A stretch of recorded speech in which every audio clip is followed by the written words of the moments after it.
ekota. Ya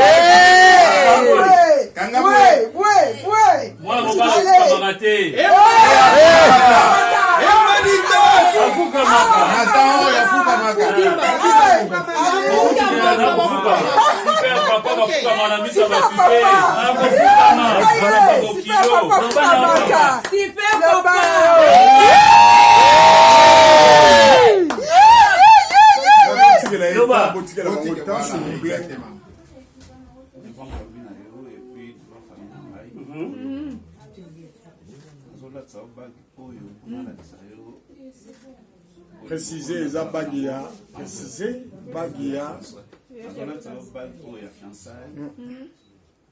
On a pas que ça, on a ça envers eux. Puisque un jour,